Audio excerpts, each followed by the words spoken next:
Hi everyone, Eugene Sachs here, and this time we're checking out the horror survival game Choo Choo Charles.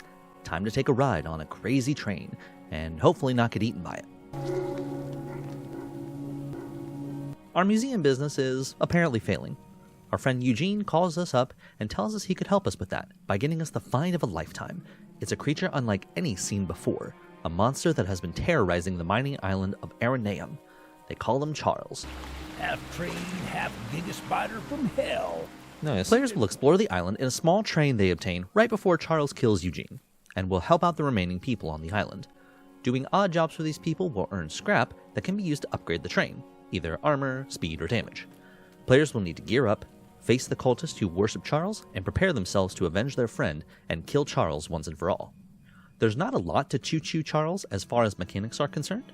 Run, jump, shoot the train's gun, and flip switches to control the train. All the jobs in the game, main quest or side quest, all boil down to a fetch quest until the final battle with the demon locomotive itself. It's a very shallow story with equally shallow mechanics. However, it tries to make up for the lack of interesting gameplay with some quirky humor and well-placed references. I need my pickles! One quest has players helping out a swamp witch who needs some meat for her stew, which is on an island. Getting out into the swamp, I saw the splashes of an invisible monster coming toward me, a la Amnesia: The Dark Descent. Thankfully, standing still makes the monster go away. Another quest had players going into abandoned boulder field and removing some pages that are being put up and give the miner a sickly feeling. Do I hear static?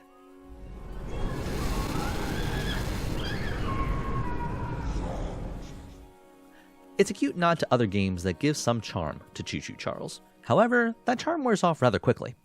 All quests will have the player running away from the safety and weaponry of their train. Running from the train to an objective and back isn't the worst in the world, but the issue comes with the main questline.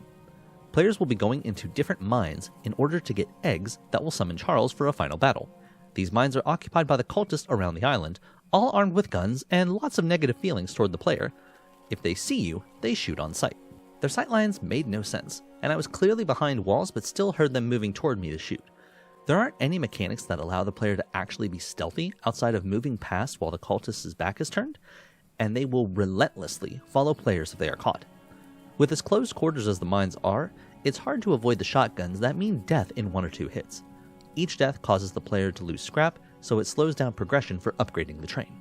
Choo Choo Charles doesn't overstay its welcome with a short run time of a couple of hours, and I was able to almost 100% the game in that time. There's an audience for games like this, but it really isn't one that I'm a part of. I definitely will not be going back to Nightmare mode since it's tuned to make players rage quit. For me, Choo Choo Charles gets 3 cultist masks out of 5.